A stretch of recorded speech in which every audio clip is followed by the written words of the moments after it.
চলো ভাই, চলো তাড়াতাড়ি করো দাদা। আজকে এখানে কি বানানো আছে আজকে দেখতে পাইনি তো।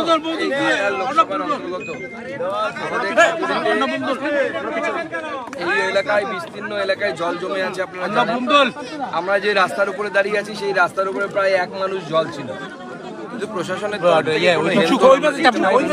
জানাচ্ছেন, প্রশাসনের তরফ থেকে না নৌকো দেওয়া, নৌকো ব্যবস্থা করা, না কোনো কিছু ব্যবস্থা করা হয়নি। আজকে আমরা তার সাথে শুকনো খাবার, চাল, মুড়ি, ডাল, আলু, বিস্কুট, দুধের প্যাকেট আমরা এখানে বন্যার ত্রাণে দেওয়ার আমরা ব্যবস্থা করেছি।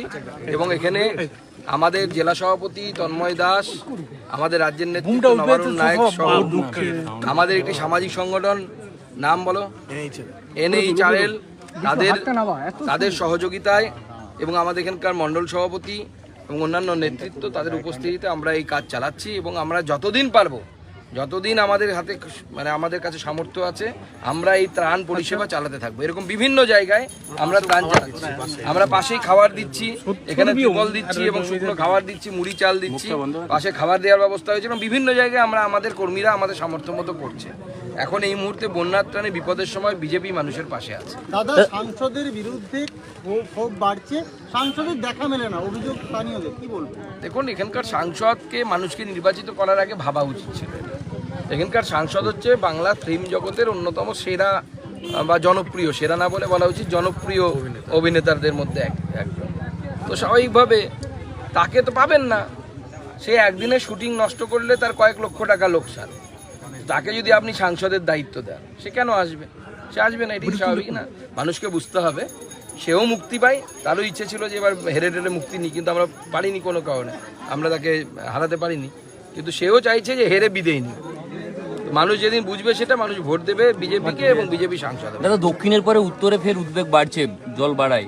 আজকে মুখ্যমন্ত্রী বৈঠক বসেছেন, বলছেন উত্তরবঙ্গের নদীগুলোতে জল, বিশেষ করে টাঙ্গল থেকে শুরু করে পুনর্ভবা থেকে শুরু করে তিস্তা থেকে শুরু করে বিভিন্ন নদীতে জলের যে স্তর, সেই স্তর বিপদসীমার উপর দিয়ে বইছে। অত্যন্ত চিন্তার বিষয়।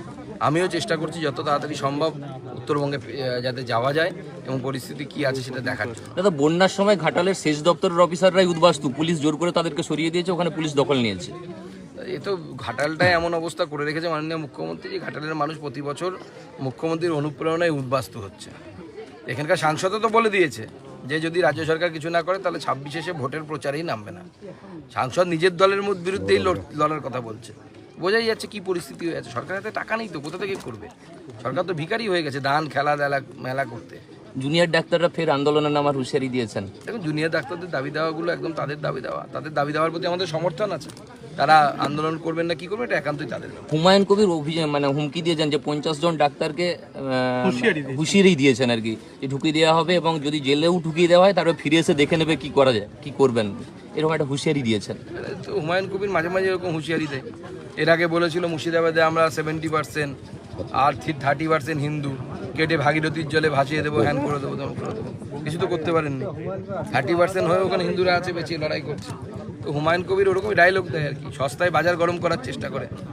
কোন ব্র্যান্ডের নেশা করে সেটা একটু দেখতে হবে। দাদা, সাগর দত্ত মেডিকেল কলেজে মুখ্য সচিবের আশ্বাসের পরেও দেখা নেই পুলিশে, একেবারে শিখে উঠেছে নিরাপত্তা, পর্দা ঘেরা ছবি প্রকাশ্যে চলে আসছে, কি বলবো? দেখুন, নিরাপত্তা নেই, ডাক্তারবাবুদের ভয়ঙ্কর বাজে অবস্থা। রাজ্যের স্বাস্থ্য ব্যবস্থা সম্পূর্ণরূপে ভেঙে পড়েছে। চুরি চামারি চোর জোচ্চোর ছাড়া আর কারো এই রাজ্য সরকারের উপরে কারো কোনো ভরসা নেই। যারা চুরি চামারি চোর জোচ্চুরি করে চলে তাদের ভরসা আছে এই রাজ্য সরকার। ধন্যবাদ। চলো, হিন্দি পরে।